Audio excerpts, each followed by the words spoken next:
Hey guys, tonight we begin with something a little warmer. Literally. You've been asleep on a bedroll that's more sand than fabric, wrapped in a scratchy cloak that smells faintly of goat and last week's smoke. The wind shifts, carrying with it a sharp gust of desert air and a whisper of something worse. Morning breath. Yours and everyone else's. Because out here, there's no such thing as privacy. And you've just woken up in the middle of the Sinai wilderness, traveling with thousands of other Israelites on a journey that's equal parts divine calling and survival obstacle course. Your tent creaks as someone stumbles over the guy rope. A donkey brays. A child cries. Welcome to another day on the desert trail. You sit up, brushing sand from your eyes and a small beetle from your shoulder. Breakfast isn't being served. You have to go find it, if it even exists today. So, before you get comfortable, take a moment to like the video and subscribe, but only if you genuinely enjoy what I do here. And let me know in the comments where you're tuning in from and what time it is for you. It's always amazing to see who else is wandering this late-night wilderness with us. Now, dim the lights, maybe turn on a fan for that soft background hum, and let's ease into tonight's journey together. The fire's gone out, again.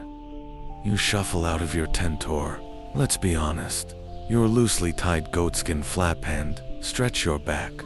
The ache that greets you feels ancient, biblical even. Maybe you slept on a rock. Maybe the rock slept on you. Your feet are dusty, your hands are cold, and your stomach sounds like it's reenacting the fall of Jericho. There's no market, no delivery app, no dates wrapped in linen or honeyed almonds, unless you smuggled them in. What you're looking for is something. You walk out into the morning hush and scan the ground, and there it is, white flakes covering the desert floor. It looks like frost, but it crunches softly underfoot and melts in the sun if you're too slow. This is your breakfast, lunch, and dinner again. Manna. It's slightly sweet. Maybe like coriander, maybe like honey wafers, depending on how generous your imagination is. Some call it bread from heaven.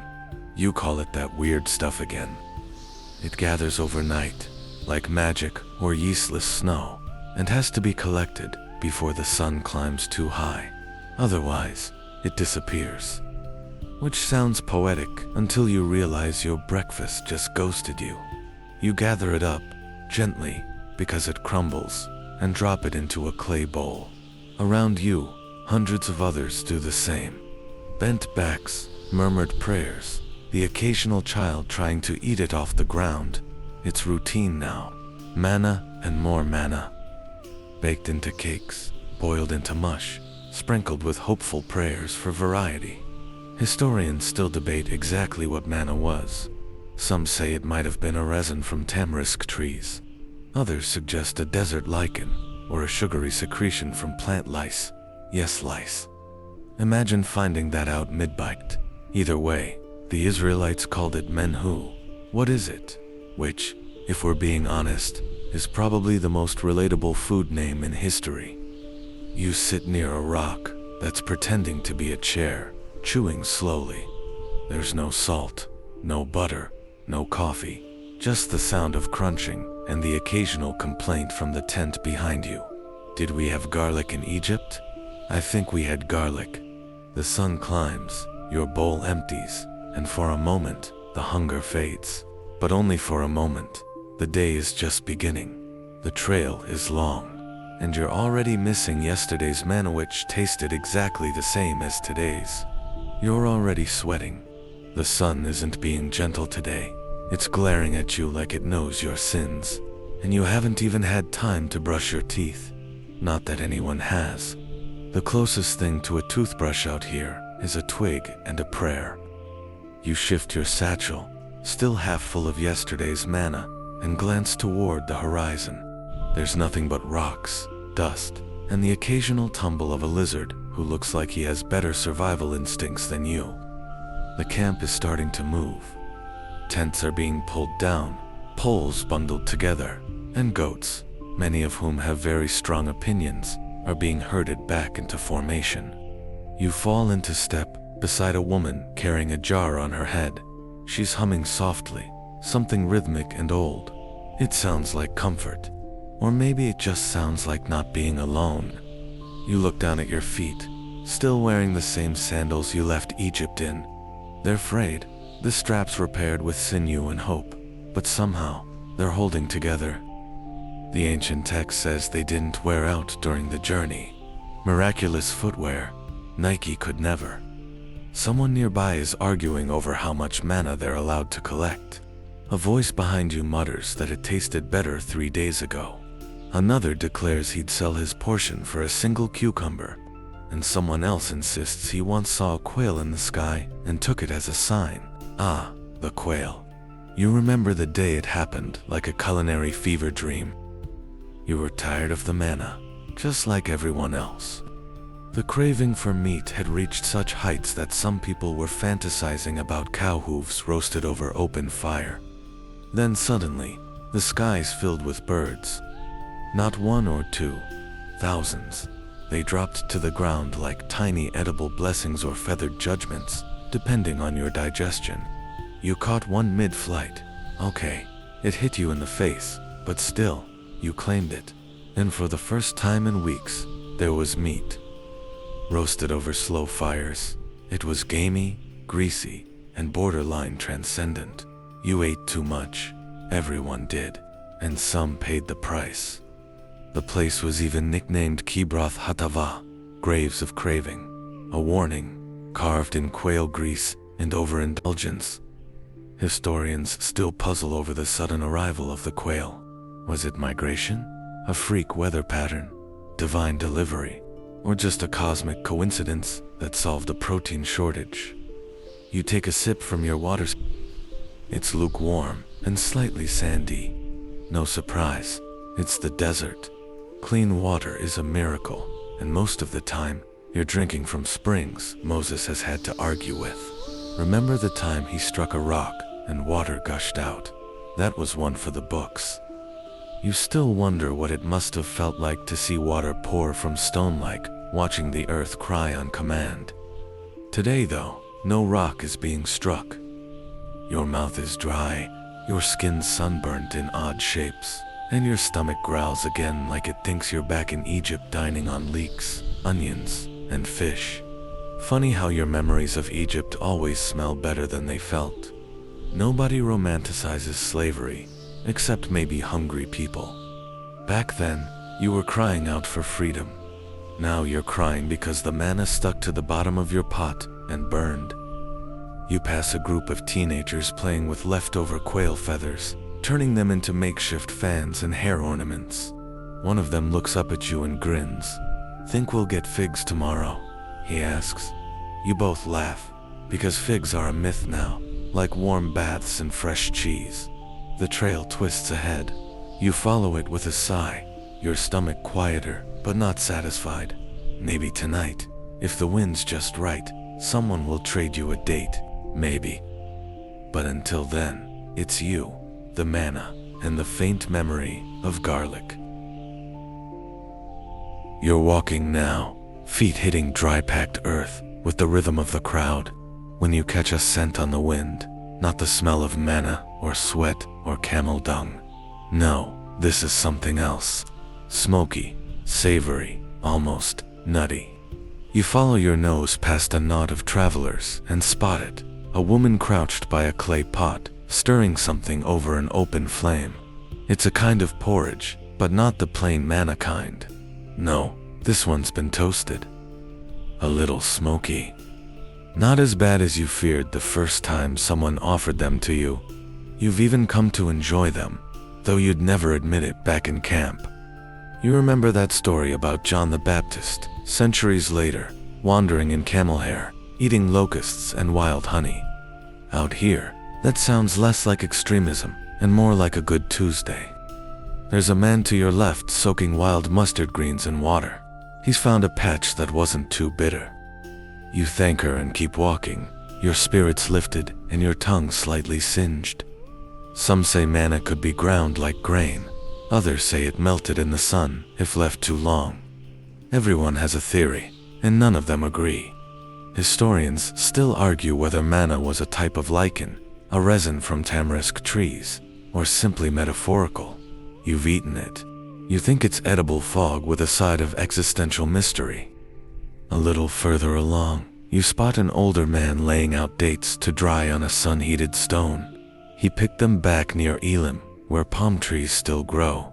He tells you, proudly, that if you dry them long enough, mash them just right, and add them to flour from crushed lentils, you get a flat cake that actually tastes like something.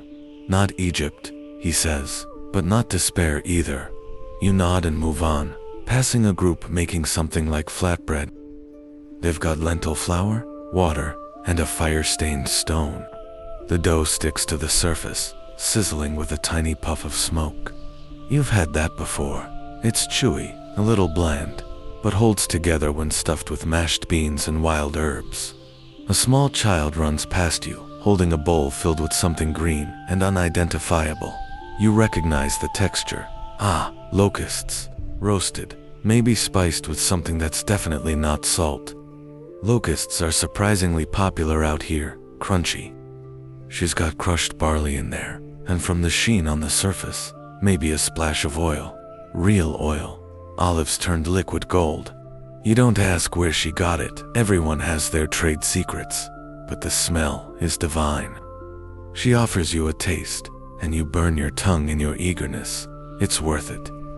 Toasted barley porridge, softened with water from last night's collection, and just a pinch of dried coriander borrowed spice, probably smuggled in someone's cloak during the Exodus.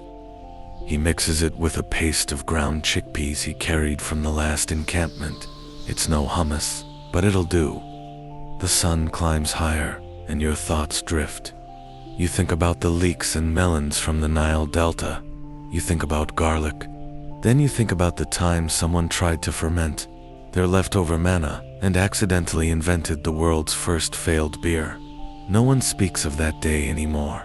Someone's shouting about a stew. You wander over.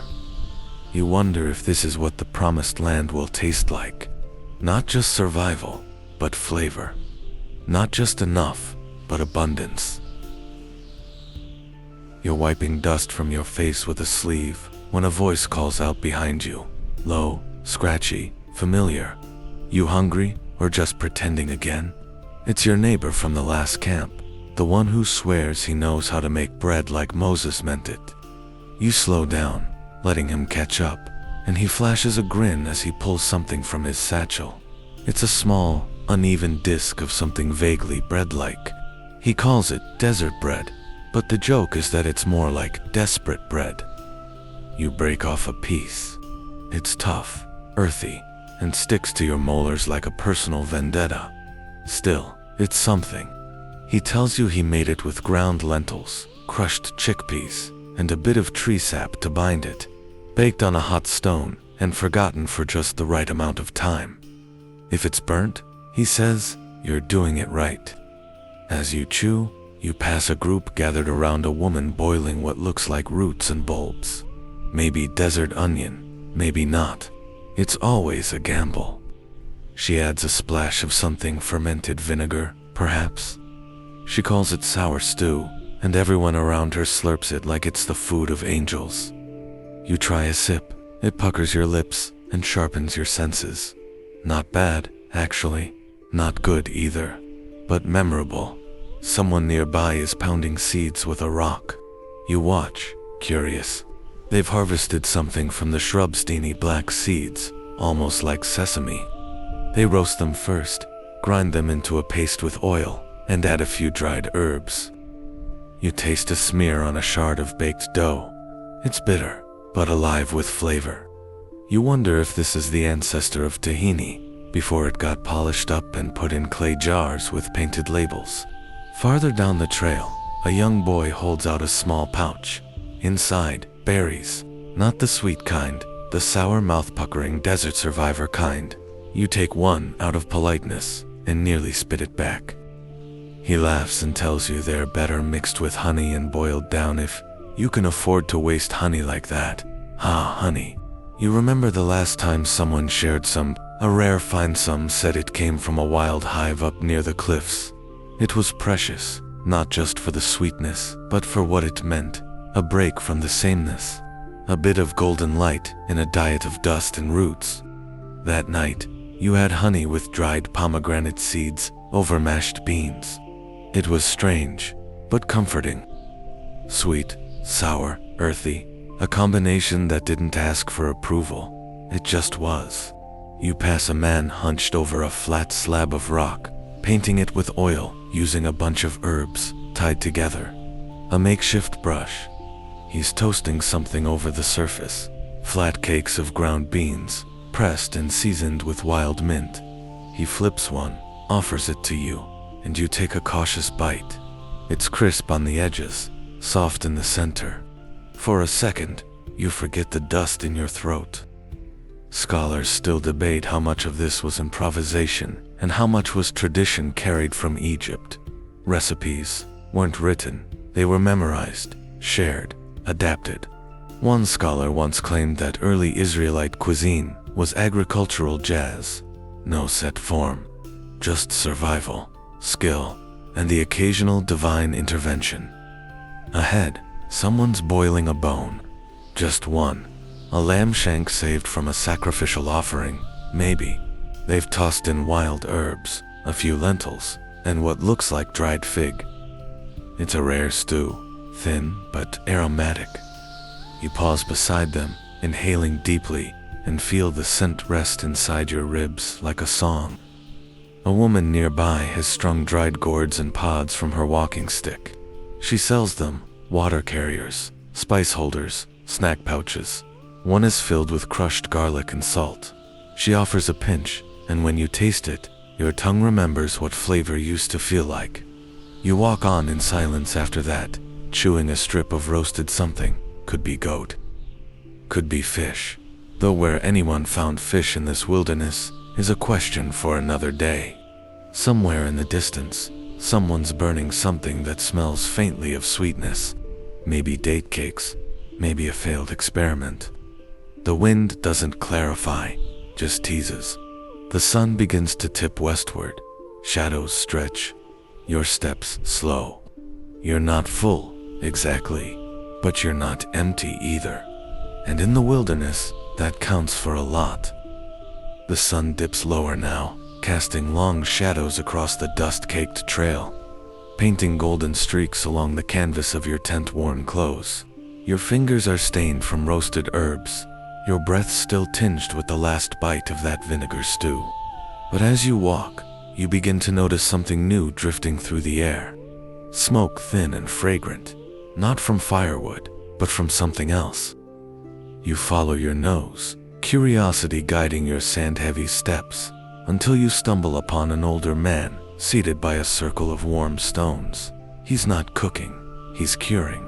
Laid across a flat rock are thin strips of what looks like meat, dry, dark, and flecked with salt. He explains, barely lifting his head, that this is desert-preserved lamb, salted, smoked, and left in the wind until it bends but never breaks. You try a bite and find it chewy, complex, and full of the kind of flavor that feels earned. Next to him, a small clay bowl filled with a greenish-brown paste catches your eye. He grins. Olives, he says, mashed with oil and wild thyme. You dip a finger and taste it bitter at first, then round and smooth. You hadn't even realized how much you missed olives until that moment. You keep walking, and just up the path, you hear the clinking of pottery and a low, melodic hum. Two women sit together under a patched cloth canopy, grinding what looks like dried figs and nuts in a stone mortar. One rolls the mixture into small balls and dips them in a dusting of floury barley. Energy bites, wilderness edition. You reach for one, and she raises an eyebrow. Not free, she says. You hand over a few lentil seeds, the closest thing to currency you've got. Tan savor, the sticky, nutty sweetness. It's the kind of food that stays with you for hours. Later, you spot a small group gathered around a clay oven, barely larger than a basket. One man opens it to reveal small loaves inside, round and golden. He claims they're made from a blend of ground spelt, lentils, and some mystery flower, possibly acacia seed. Possibly whatever he's swept up from the bottom of the sack. He breaks one open and offers you a piece. It's dry, but the smell is earthy, almost floral. You chew slowly, letting it dissolve like ancient knowledge. A teenage girl walks by with a sling over her shoulder filled with pouches. One holds roasted chickpeas with salt and coriander. Another holds dried melon strips, tough but sweet. She trades a handful for a story, so you tell her about the time a goat stole your sandals. She laughs, snorts, and hands you extra. You tuck the melon away for later. Historians still debate how much influence Egyptian cuisine had on the Israelites in these wilderness years. Some argue the people clung tightly to what they knew: lentils, cucumbers, leeks, onions, garlic, because it reminded them of home, even if that home was slavery.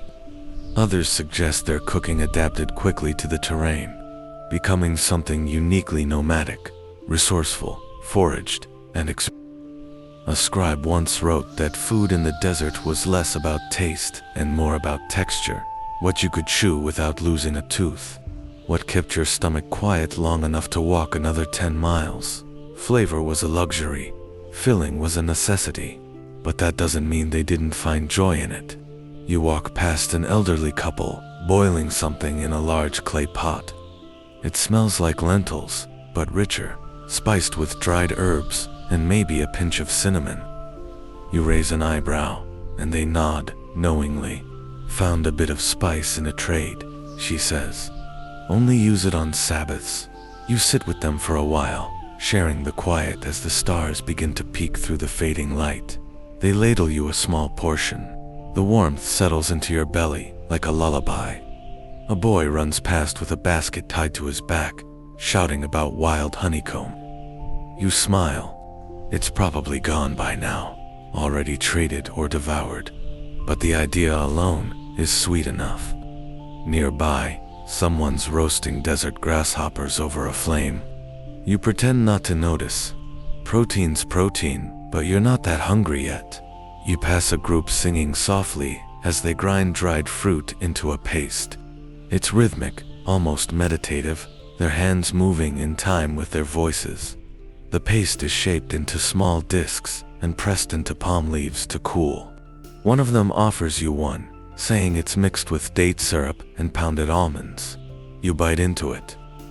The taste is both ancient and familiar, like something you've never had, but somehow missed. As the moon begins its climb, you look down at your hands, stained with berry juice, dusted with flour, slick with oil and smoke. Your body is tired, but your senses feel alive, and in a way, so does your soul. You wake up to the sound of something sizzling, not the ominous hiss of a snake in the sand or the pop of a cracked water skin, but something deliciously edible. You sit up slowly, brushing dried bits of barley off your tunic. Your back cracks like old parchment, and your feet protest before even touching the ground.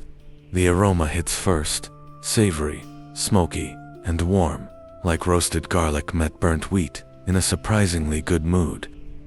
You followed the scent to a circle of travelers huddled around a low fire, where an old man with arms like olive branches flips what looks like flat cakes on a rounded stone.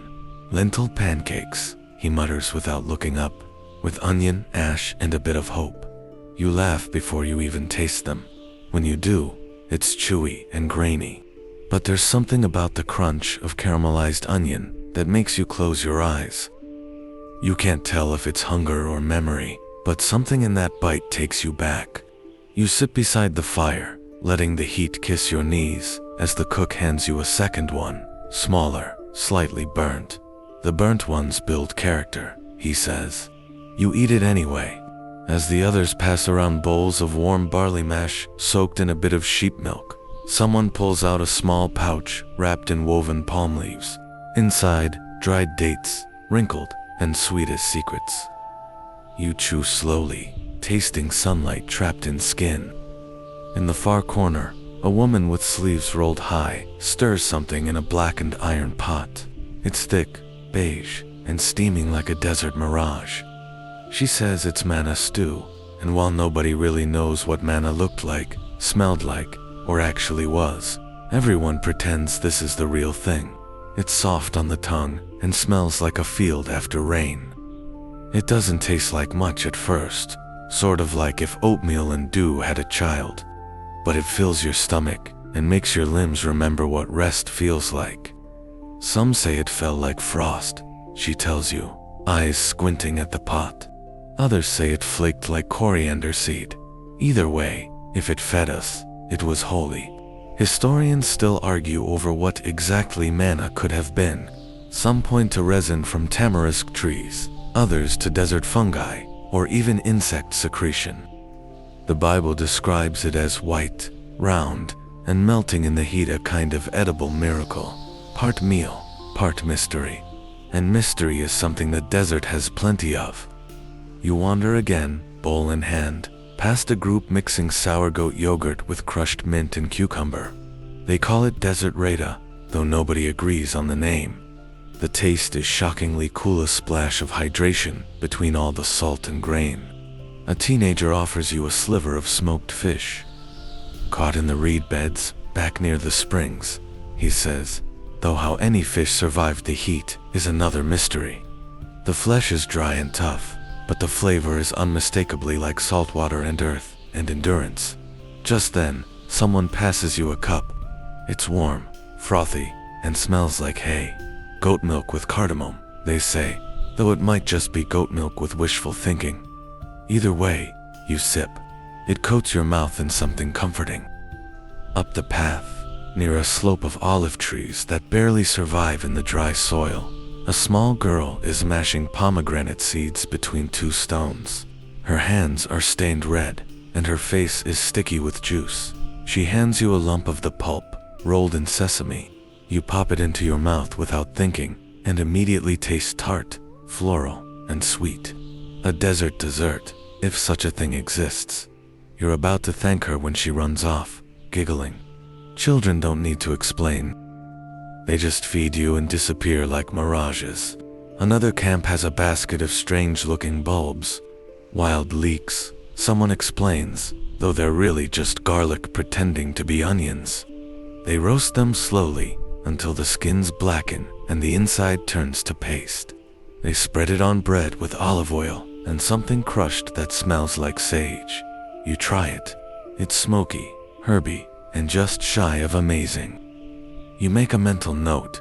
If you survive this journey, you'll miss the food. Later, a trader arrives from the east, pulling a donkey with baskets full of odd treasures: dried apricots, a jar of pickled lemons, a block of something that smells aggressively like cheese, and hope. You trade a few figs and receive a strip of candied quince in return. You bite into it. It crunches like glass, but tastes like nostalgia. Someone nearby has tried brewing again, this time with dates, barley, and figs. The liquid is dark, bitter, and thick as doubt, but they swear it helps with digestion. You sip carefully, then wonder if your digestion was better off unhelped. By now, the stars have returned. The fire is down to coals. You wrap your scarf around your neck and lie back, belly warm, eyes heavy. You think about how many hands have touched the food you've eaten today, how many ancient recipes were never written but somehow survived in taste alone. You remember the scribe who once said, "In the desert, bread is not just food, it is forgiveness you can chew," and that feels true, tonight more than ever. You wake before the sun, not by choice, but by necessity. The desert doesn't wait for sleep schedules. It breathes in the silence and exhales dust into your dreams. Your mouth is dry, your limbs reluctant. You're beginning to understand that in this wilderness, comfort is a borrowed luxury. Someone nearby is already moving, probably Eli, the man who sharpens tools with rocks smoother than his words. You sit up, stretch until your shoulders pop, and reach for the last piece of sour barley flatbread you hid under your cloak. It's hard as pottery, but still edible. You chew slowly, letting it soften on your tongue while the fire from last night hisses faintly in the ashes. You wonder what breakfast will be today. Maybe more lentils, maybe more pottage, maybe just air flavored with optimism. You join the group walking toward the morning prep site. Today's rations are being soaked in a clay pot, something halfway between a gruel and a hope. Someone has foraged a few desert herbs, wild thyme, mora leaves, and a bitter root that smells like it lost a fight with a camel's foot. They crush it into the stew, murmuring that bitterness is good for the soul. Your stomach politely disagrees. Near the edge of camp, two women knead flour made from ground acacia pods and millet.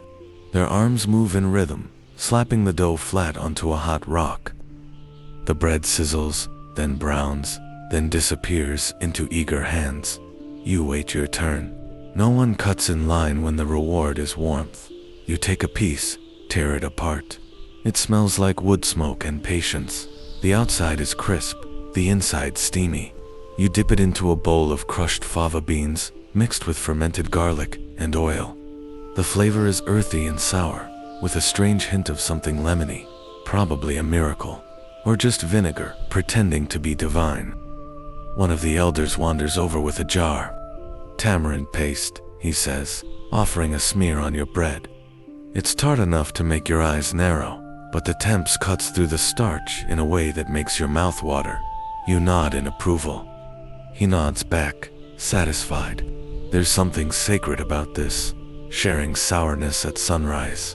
A young girl nearby is carving patterns into cucumbers with a sharp reed. She offers you a few slices sprinkled with sumac and salt. You bite into one. Crisp, cool, a bit dusty from her fingers, but refreshing like a sip of pond water without the regrets.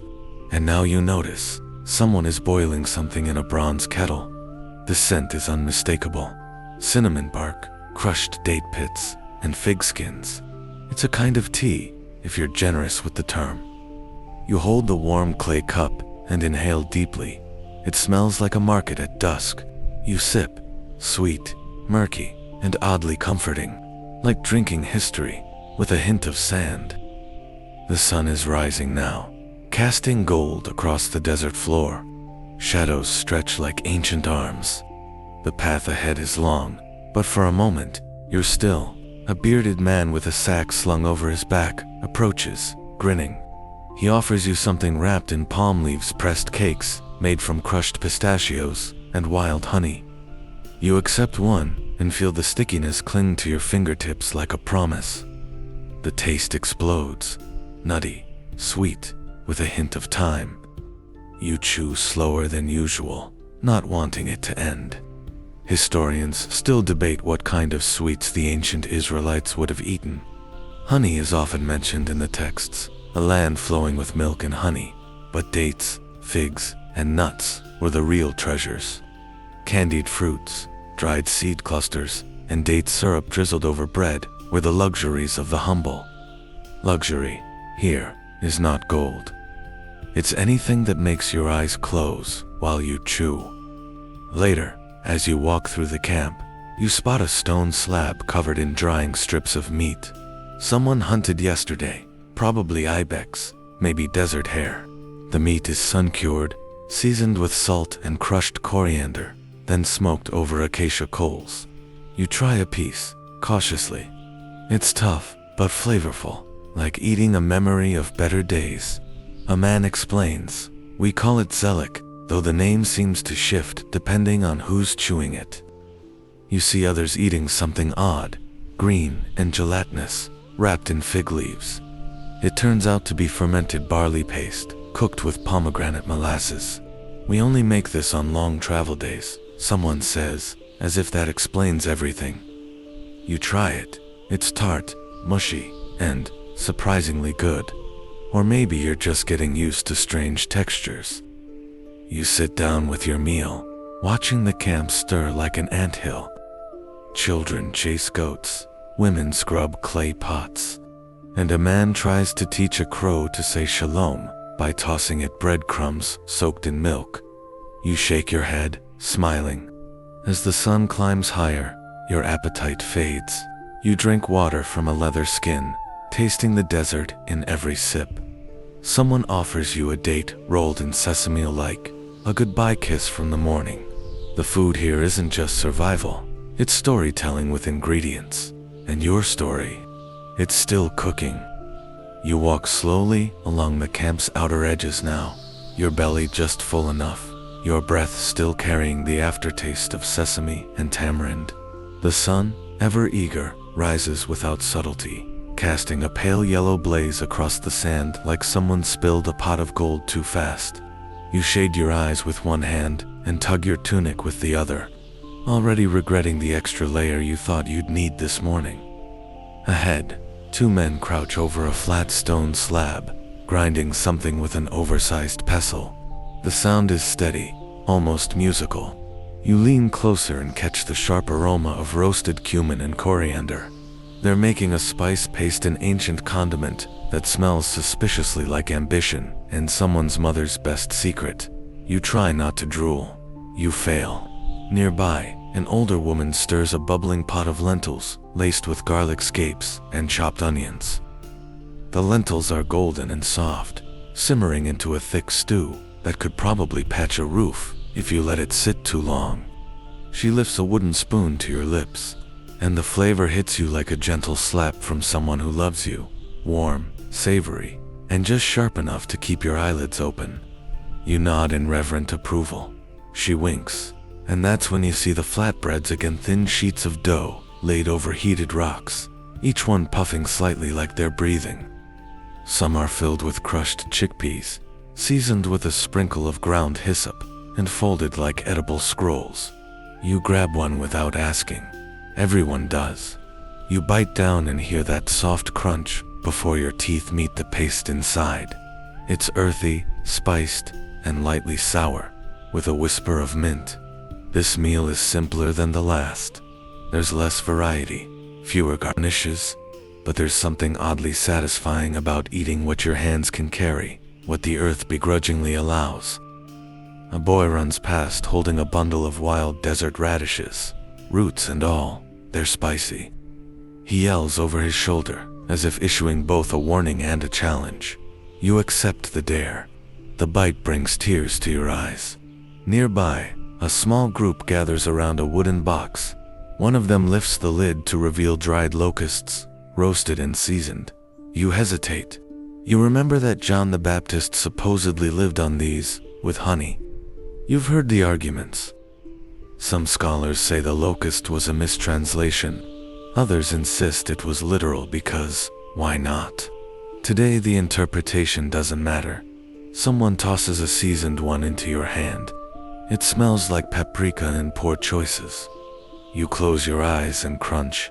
It's crunchy, smoky, not bad.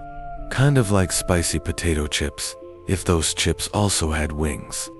You wash it down with a ladle of sour goat milk, diluted with honey and herbs. The liquid is thick and cool, with an aftertaste like sweet grass on a rainy day. An acquired taste, they say. You wonder how many years it takes to acquire it. Around midday, a group begins preparing for the journey ahead. The trail isn't paved. It's not even marked. It just is a snake of shifting sand and foot-shaped memories stretching across the wilderness. They pack rations in clay jars and leather pouches. Dried fruits, mostly dates, figs, and raisins, pressed into dense cakes with nuts and barley. You help load some of them. The weight is heavier than you expect. A woman with arms like olive branches tells you, this will feed 4 men for a day, or 1 hungry prophet. You laugh. She doesn't. Off to the side, another woman wraps bundles of mint and hyssop in linen. For the smell, she says, and sometimes the stomach. You take one and breathe deeply. The scent calms you, like someone saying your name gently through a dream. You're learning that food here isn't just food. It's medicine, memory, tradition, and sometimes just distraction from the taste of your own sweat. A young man is stirring a new pot thicker than soup, darker than stew, mulka, he says. It's a kind of herb and legume blend, thickened with flour and left to bubble slowly until it reaches the consistency of stout. You try a spoonful. It's intense like a garden, having a nervous breakdown in your mouth. You take another bite anyway, because why not? The meal continues quietly now. A few people hum songs older than the sandals they wear. Others chew in silence, watching the desert like it might whisper back. You chew slower too, letting the rhythm of it all lull you into a strange calm. One woman offers you a slice of something pale and soft. Pressed cheese, she says, from the morning milk. It tastes like salt and cloud, like if a rock learned to be gentle. You smile, and she returns the gesture. In the distance, the sound of a ram's horn signals it's time to move. You gather your things, your water skin, your wrapped bread, the leftover radish you're still afraid to eat. You take one last look at the cooking pots, still warm, still bubbling as if reluctant to stop. Historians still debate whether the Israelites knew recipes in the way we do today. Were they passed down orally? Was there a secret blend of spices that only the tribe of Levi knew? Were certain dishes reserved for feast days, fast days, or funerals? You don't know. But what you do know is this: the food tastes better when your feet are tired.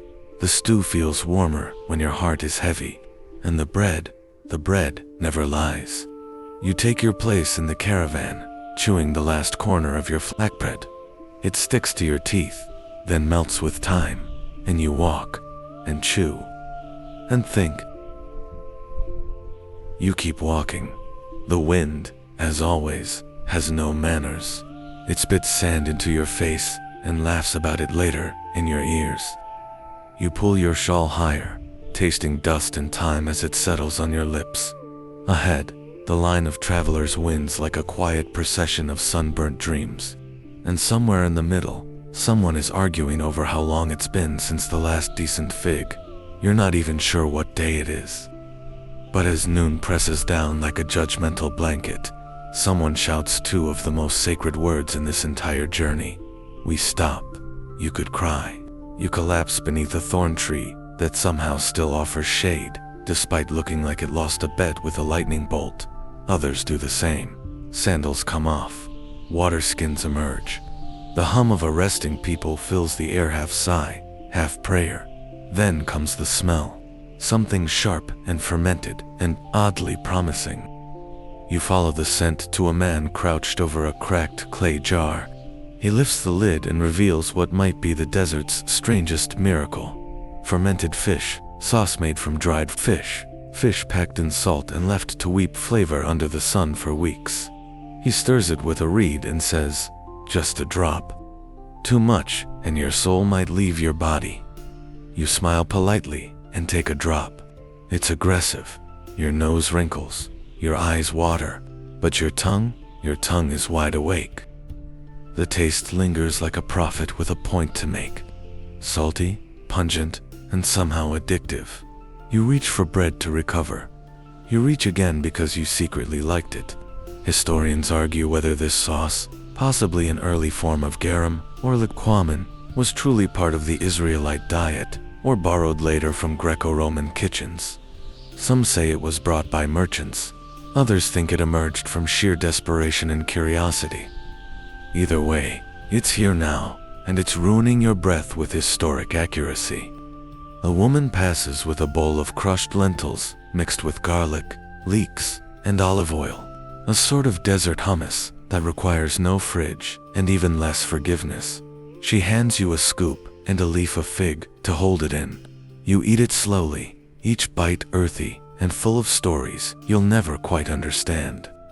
To your left, a pot of dried apricots stews in date syrup and vinegar, creating a sort of sweet and sour compote no one expected, and everyone now pretends they always knew how to make. The flavors are bold, spiced, confused, much like the people who eat them. An old man chuckles nearby as he pulls out a lump of dried pressed carob. He breaks a piece and hands it to you. "For the teeth," he says. "For chewing, for remembering. It's bitter, tough. You chew. You remember things you didn't know, you forgot. And still, more food appears. Young boys bring baskets of wild herbs, mustard greens, purslane, and mallow, collected from the dusty ridges near the camp. They're rinsed in a bit of precious water, tossed with vinegar and oil, and eaten as they are fresh, astringent, honest, the kind of salad that doesn't pretend to be anyone it's not. You glance around, noticing a few women laying out something new on linen cloth. Small cakes made from pounded figs, nuts, and sesame, rolled into dense, sticky discs. They call them devela, and they last for weeks, though they never seem to last more than a day in the camp. You take one. It sticks to your fingers, your teeth, your memories. And then just when you think the break is over, a man appears with what might be the oldest joke in the book. A roasted onion wrapped in foil made from pressed leaves and ash. He peels it, splits it, and hands you half. The smell is rich and sharp and somehow more comforting than words. You eat in silence. No one needs to explain this one. There's laughter now, actual laughter. Someone tells a joke about Moses tripping over manna in the dark. Another imitates Pharaoh's last chariot ride. You're too tired to laugh, so you smile instead. It's enough. Food here isn't planned like a feast, it evolves like weather. You eat what's found, what's kept, what hasn't spoiled. It's a delicate dance between survival and satisfaction, and the rhythm is written in flavor. One of the younger men hands you a small lump of hardened honeycomb dipped in sesame. For the road, he says.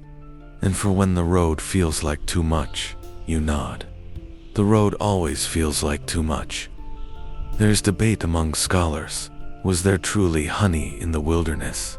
Some say it was symbolic. Some say it came from bees near acacia groves. Others suggest dates were called honey by poets trying to make dessert sound divine. You don't care. You eat it. It's sweet, real, sticky in a way that clings to the back of your soul. As the sun begins its slow descent, the signal to move rises again, this time less enthusiastic. The people stir, stretch, and slowly lift themselves from the comfort of semi-shade and semi-dry sandals. Packs are tied, bread is wrapped, the garlic paste is sealed in clay and wrapped in cloth.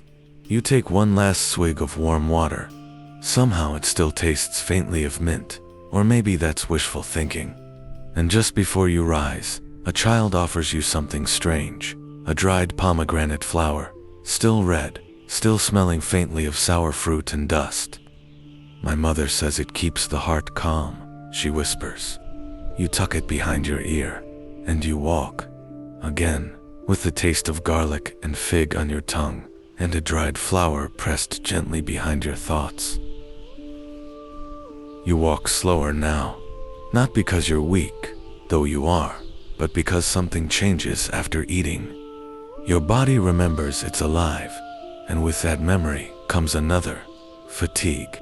Heavy, noble, irresistible fatigue. The wind shifts, a scent follows, distant smoke, a hint of burnt flour, maybe a trace of wild thyme crackling under coals. Someone's making flatbread again. Your stomach groans, you ignore it. Bread takes time. And here in the desert, time stretches like melted honey, sticky, slow, sweet on rare occasions. You catch up to a small family kneeling beside a stone slab. The father grinds grain with a round, sun-smoothed stone, the kind you imagine has flattened more prayers than flour. His hands are dusty and sure, and every movement echoes 1,000 generations. The grain is emmeran, ancient wheat, hard and stubborn, full of character and protein. It crunches beneath the stone, releasing a smell both grassy and comforting. A younger child fans a small fire nearby. It sputters, then glows. A piece of linen is pulled out. Dough appears soft, elastic, impatient. The mother takes over. She presses, flattens, shapes, dusts it with ash to keep it from sticking. Then, like a minor miracle, she slaps it onto a heated stone and waits. No timer, no flipping, just instinct. The scent that rises is so warm and familiar, you nearly forget where you are. You're still in the desert, still walking towards something no one can fully name. But for a moment, it smells like a bakery. She hands you a piece of the finished bread. It's uneven, singed at the edges, soft in the middle. Perfect. You bite. It's smoky, nutty, alive. You imagine this was what Abraham fed his guests, what Ruth gathered behind the gleaners, what Jesus multiplied on a hillside. Just bread and breath and the sound of breaking. Then comes the dip. She tears a fig leaf in half and scoops from a jar of what looks like mud but smells like paradise. Olive paste, crushed black olives, wild thyme, garlic, oil, maybe even the faintest hint of preserved lemon, though no one mentions lemons out loud. That's too luxurious. That's for Romans. You wipe your bread in it, like you've been doing this forever. You haven't, but your mouth doesn't care. You chew in silence as the desert shifts from gold to ochre. You glance sideways and notice a boy with a slingshot hanging from his belt. He's chewing something. What's that? You ask. He shrugs and pulls a small bundle from his pouch. Dried locusts. You blink. They're salted, he adds helpfully. You nod. He offers one. You accept it because pride is less useful than protein. It crunches. The salt helps. A lot. There's a moment when you think, did John the Baptist really eat this every day? Historians argue, of course. Was it actually the insect or carob pods, nicknamed locusts? The debate still buzzes, like the creatures themselves. But right now, it's food. And food doesn't wait for clarity. As night approaches, fires start to glow, like tiny stars scattered across the sand. Camp forms. Not organized, not tidy, but real, human. A woman walks past carrying a pot filled with something thick and red. You follow, drawn like a moth. Inside, a stew of lentils, leeks, and bitter herbs, slow cooked in clay, stirred with wooden spoons older than most languages. It smells like Jacob's birthright, if that makes sense. You're too tired to argue theology. She ladles you a portion into a rough ceramic bowl. You hold it with both hands. It's hot, not spicy, just warm in the way that feels like home. You sip. It's rich, slightly sour, seasoned with memories. This isn't fancy, but it's thoughtful. A man beside you munches quietly on a handful of roasted chickpeas, whispering something about how even Pharaoh's army would surrender for a bite this good. You smile, mostly at the fire. Nearby, someone unpacks a bundle wrapped in papyrus. Inside, dried fruits, figs, apricots, dates stuffed with almonds, all pressed flat into chewy squares. They're rationed carefully, 1 square per person. But somehow, one is always left for the elder who forgot to eat earlier. You watch it pass around the circle, quietly, no words, just bread and kindness. And then, from somewhere behind you, a voice begins to hum, slow, deep, ancient, not quite a song, not quite a prayer, just sound. The kind that feels like it's been buried in the sand for centuries, waiting to be heard again. You lean back. Your hands still smell like garlic and ash. Your lips taste like fig. Your thoughts wander to the days ahead, the hunger still to come, the small blessings yet to be discovered, like a ripe olive hidden beneath dust, or a whisper of cumin in a stranger's stew. The fire cracks. You start to feel warm. Sleep comes slowly, like the yeast that never rose, but still became bread. You wake to the sound of footsteps, not rushed, not panicked, just the gentle rhythm of sandals moving across packed earth. Someone stirs a fire, a pot clangs, a goat sneezes nearby. You open your eyes, still half dreaming of figs and warm stew. The stars above are starting to fade, washed slowly away by the pale gray of early morning. It's that fragile hour, not night, not day, just in between. Like most of life out here, your back aches. So does your neck. And something bit your ankle in the night. Maybe twice. You sit up and sniff. There it is. warm barley porridge. Not the exciting kind. No fruit, no milk, certainly no honey. Just cracked barley, simmered in water, maybe thickened with chickpea flour. But someone sprinkled a handful of crushed dates on top, and in the desert, that counts as luxury. You take the bowl with quiet thanks and notice a new face near the fire. He's older, eyes wrinkled like dry riverbeds. He's chewing something. Not breakfast, a leaf, maybe, or bark. You try not to stare. Bitter roots, he says, noticing your glance for the stomach. Right. You focus on your porridge. It's bland, then slightly sweet. Then you find a hard bit and hope it wasn't a rock. Probably not. You know, the old man continues, some think manna was actually resin from the tamarisk tree. Dries on the bark. You scrape it off in the morning. You nod politely. He leans closer. Tastes like honey wafers, but melts in the sun. You have to wake up early, or it's gone. That, at least, lines up with the stories. Historians still argue, of course. Some say manna was a sugary secretion from insects feeding on desert plants. Others suggest a kind of edible lichen. A few believe it was something entirely spiritual, a food made of obedience and trust. You decide not to weigh in. You're still chewing barley. Beside you, a child pulls open a pouch of dried herbs. She offers you a pinch. It smells sharp and lemony. Hyssop, she says proudly. We use it for flavor and baths. You smile and sprinkle a little into your bowl. It helps a lot. Later, you walk beside a family preparing their day's rations. The father unpacks bundles wrapped in leaves-dried lentils, crushed garlic, a pouch of cumin seeds, and a small flask of vinegar. Everything rationed, everything counted. The vinegar, you learn, isn't for cooking. It's for drinking. Yes, really. They dilute it with water and sip slowly, a poor man's refreshment, sour and oddly satisfying. Roman soldiers used to drink something similar, you're told, a mixture called pasca. Vinegar and water, basic, but clean. And out here, clean matters more than sweet. You're offered a sip. It makes your lips pucker, but it's oddly refreshing. A woman walks past carrying a small basket of flat cakes, wrapped in cloth. Pulse cakes, she says. Lentils and oil, keeps well. You take one. It's dry, dense, a little gritty, but it fills the cracks. Further ahead, a group sits in a circle, crushing something between stones.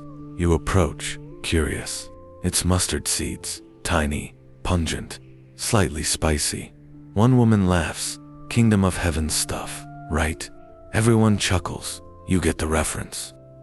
Someone nearby roasts carob pods over an open flame. The smell is chocolatey, but don't get your hopes up.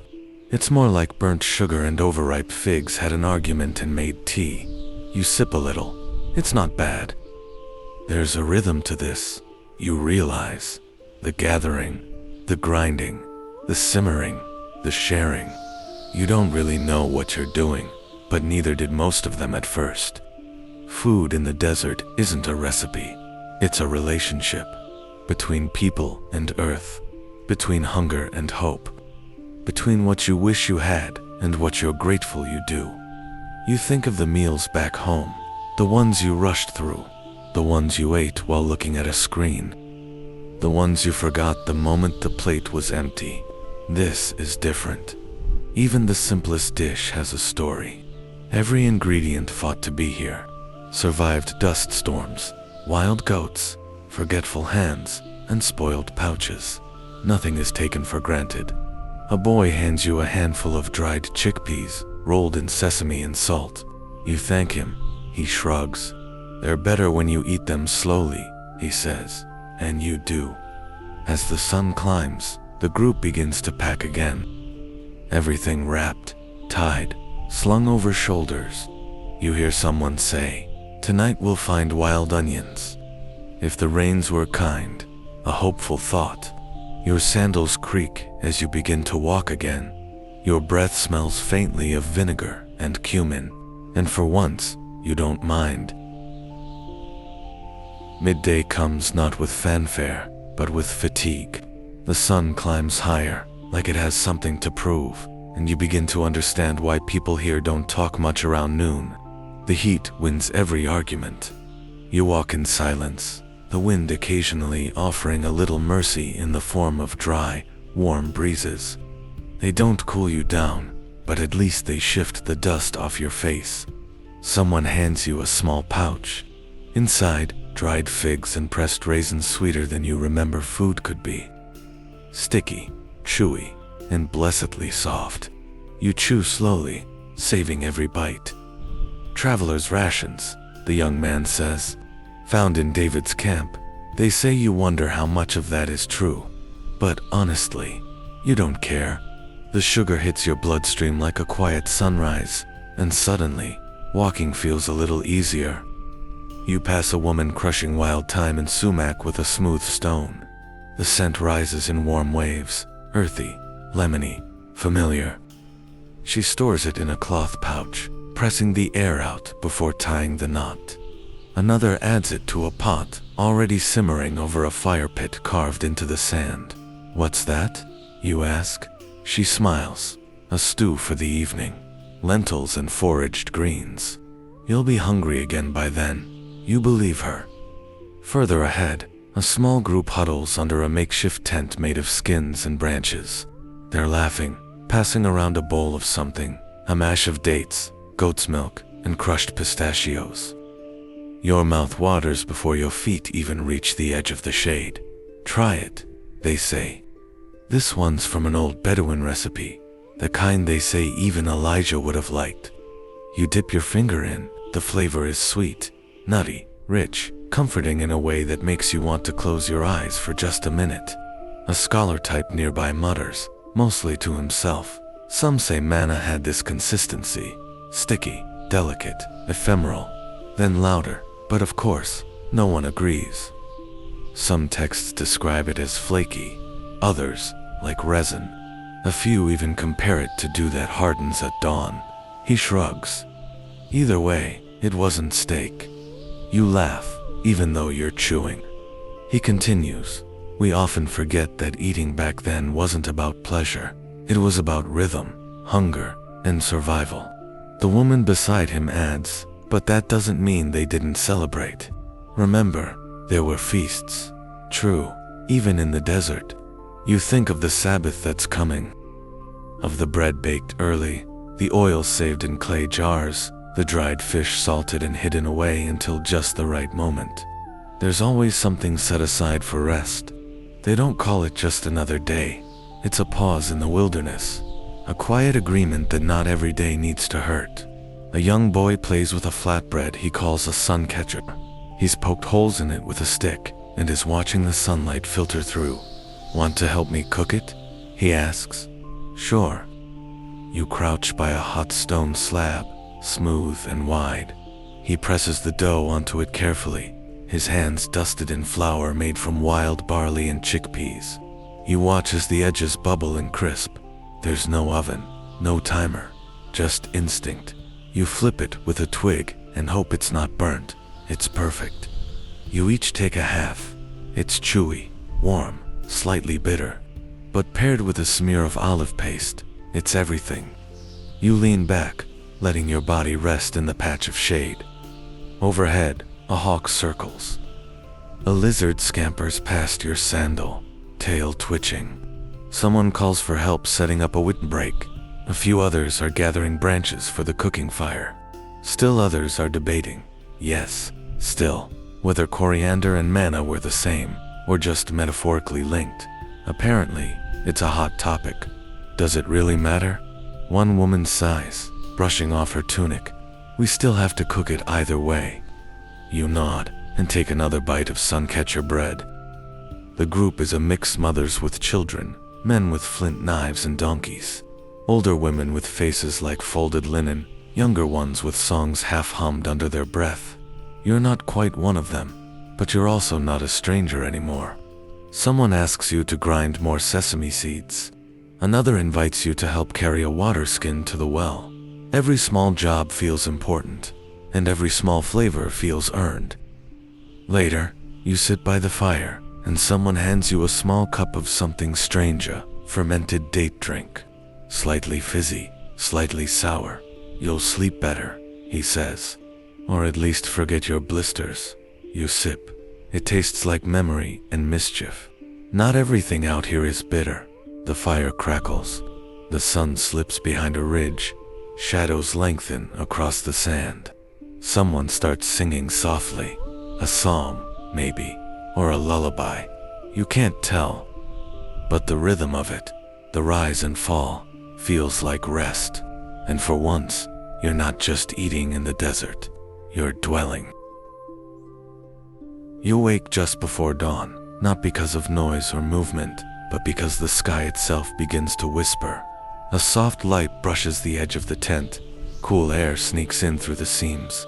Somewhere nearby, a pot clinks, and someone murmurs a blessing. The dessert is still, but not asleep. You sit up slowly, your back a little sore from the packed earth, but less than yesterday. You've grown used to it, or maybe the ground is finally learning to tolerate you. A woman with sun-worn hands offers you a bowl. Inside, a warm mixture of crushed lentils, leftover barley bread, and wild herbs. She calls it a reheated offering. It tastes like memory and salt. Nothing goes to waste here, she says. Even yesterday's food gets reborn. You nod, mouth full, and stare out at the morning. Mist rises in thin ribbons over the dunes, like the breath of a sleeping lion. Someone else passes by with a basket of foraged greens, mallow, chicory, and desert purslane. You're learning their names without trying. Just being here, tasting them, seems to make them stick in your brain. I used to hate this stuff, the man admits, plucking a leaf and chewing. But after 3 weeks of dried beans, it tastes like heaven. A few laugh, a couple groan. You all eat it anyway. You wash it down with a warm infusion of desert mint and fennel seed, brewed over last night's coals. It's sharp at first, then strangely soothing. This is what Moses drank, someone jokes. More like what Aaron pretended to like. Another replies. You smirk. It's good-natured, familiar. This isn't fine dining. It's survival cuisine with a dash of sarcasm. A scholar nearby is scratching notes into a wax tablet. He mutters. There's still debate about the manna, you know. Some say it was insect secretion tamarisk, resin hardened by cool mornings. Others argue it was a miracle that defies natural explanation. Someone leans in. Couldn't it be both? He pauses. Maybe. The group nods. It's a desert consensus. Both and is safer than either or out here. Later, you help gather kindling. The desert doesn't offer much in the way of firewood. Twisted roots, dry branches, and hardened animal droppings all become fuel. You build a modest fire with care, layering small twigs over dry leaves. A woman lights it with a piece of flint and a quiet prayer. Soon, flatbread dough is stretched over a dome-shaped rock, heated until it hisses. The smell is impossible to resist, yeasty, smoky, and slightly charred. You tear a piece off and burn your fingers, but it's worth it.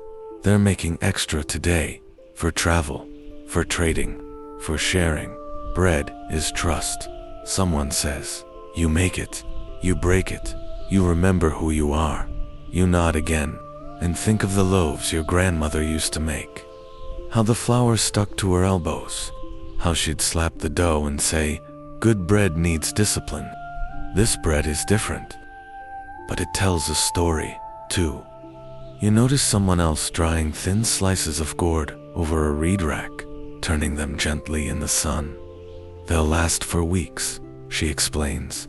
Long after the gourds are gone, preservation isn't just about food. It's about memory. How much can be kept? How much will be forgotten? A boy runs by with a palmful of dried locusts, glazed in honey. He offers you one. You hesitate. It's what John the Baptist ate, he says with a grin. You bite.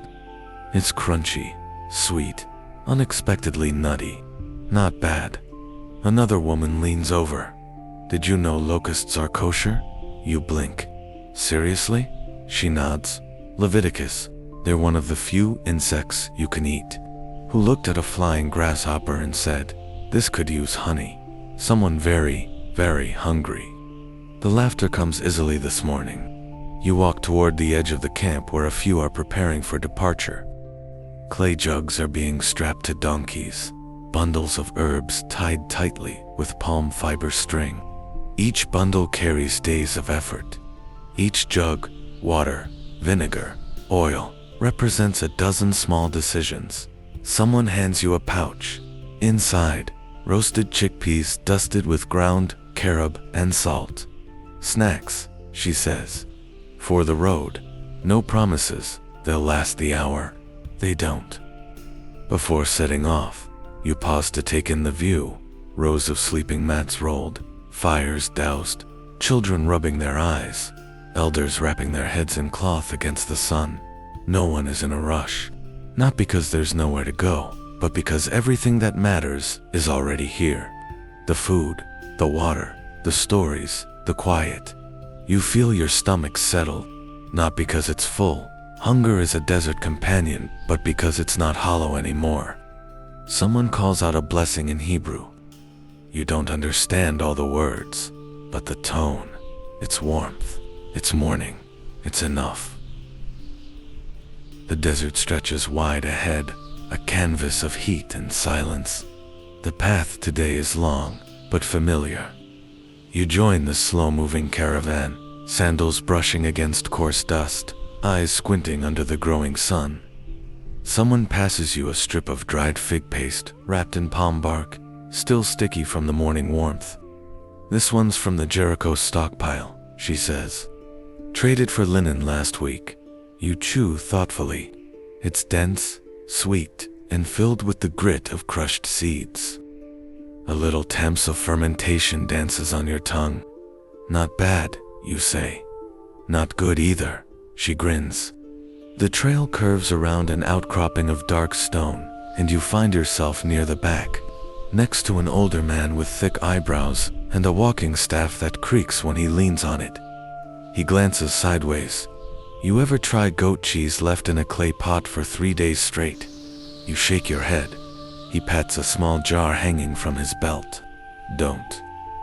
Then, with a sly smile, unless your taste buds need a near-death experience, you both laugh. It echoes faintly over the rocks. A few feet ahead, someone is carrying a woven satchel of roasted barley clusters bound with date syrup. They're crunchy, energy-rich, and surprisingly satisfying. You reach for one. You know, says the man, there's still debate over whether the Israelites had access to date palms all the way through the desert. You pause, mid. Some say they carried date cakes from Egypt. Others think they found scattered wild trees near oasis settlements. Or, he adds, tapping his head, they were just very, very good at hoarding. The syrup sticks to your fingers. It clings like a memory. By midday, the heat tightens like a band across your chest. Everyone's pace slows, and the group fans out along the shade cast by a jutting canyon wall. You settle against the rock, sipping from a water skin that tastes faintly of clay and cumin.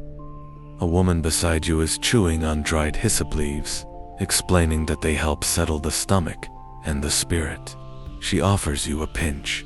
It's sharp, slightly bitter, but grounding, like chewing on an old prayer. A younger boy nearby is pestering his mother. Why don't we eat meat more often? She smiles without turning her head. Because we're not royalty. He frowns, but Moses eats meat, only when it's someone's birthday. Someone snorts. He's had at least 9 birthdays this month, the boy grumbles. The laughter is easy, even in the heat. You remember a time when food was packaged, sealed, sterile. Now, everything you eat carries the flavor of where you've been. Smoke, sweat, dust, and the faint spice of crushed herbs kept in linen pouches. A traveler from the north joins your cluster. She unrolls a bundle from her sasha, few slices of smoked fish rubbed with coriander, and stored in oil-soaked parchment. It smells strong, like the sea forgot something. From Tyre, she says, traded for copper needles. You take a bite. It's salty, rich, almost too much after days of flatbread and lentils. But it wakes something up in your body, a memory of abundance, of variety. You realize just how simple your palate has become, and how profound even the smallest change can feel. Later in the afternoon, as the sun begins its descent, someone pulls out a wineskin of watered-down pomegranate molasses. It's tart and sweet, and passed around like a secret. Helps with the heat, says the girl who brought it. You believe her? The wind shifts, sand kicks up. You wrap a cloth around your nose and eyes, walking blind for a few slow steps, guided only by the crunch of feet ahead. When the gust dies down, you're near a group sitting cross-legged, sorting through a mound of shelled carob pods. They snap them in half, chew slowly, and nod approvingly. Tastes like chocolate, one says. Another shakes her head. Tastes like tree bark dipped in hope. You try a piece. It's earthy, not chocolate, not bark, just carob. The truth is, nothing tastes quite like what it pretends to be, but that doesn't mean it's bad. You sit with them, watching the pods pile higher. The light grows softer, more golden. The heat recedes like a tide. And for a moment, you forget that you're walking through wilderness. You're just there, sharing food, trading stories, swapping complaints about sand in places no sand should ever be. Before nightfall, the camp forms again, like a ritual no one ever had to learn. Tents rise, fires crackle, bread dough is flattened and slapped onto heated stones. Someone stirs a pot of lentils with dried apricots and bitter greens, humming low. You eat slowly, watching the stars appear. One by one, quiet miracles overhead. The desert cools, and someone wraps a blanket around your shoulders. You say thank you. You mean it. By now, your body has adapted to the rhythm of the desert, the early rising with a whisper of frost in the air, the heat that builds and peaks, the quiet unraveling of tension as evening settles in. Tonight is no different. You're lying near the outer ring of the camp, your head resting on a folded cloak, the scent of fire smoke and baked barley still clinging to your fingers. A nearby family unwraps the last of their preserved figs, sharing them like gold coins. Chew slowly, the mother says, "That's the taste of patience." The father nods. "And sand," he adds, "because everything tastes like sand eventually." You chuckle, too tired to laugh out loud. It's true. Sand has a way of sneaking into every meal, no matter how tightly it was wrapped, how carefully it was hidden. Still, you eat, because hunger is louder than complaints. Tonight's dinner was a humble feast. Flatbread cooked over stones, dipped in a slurry of sesame paste and honey. A special treat, one that had been saved, tucked away for a night when spirits ran low. Was it Elijah's recipe? Someone asks, licking the paste from his fingers. No, someone else replies. It was mine. A pause, then laughter.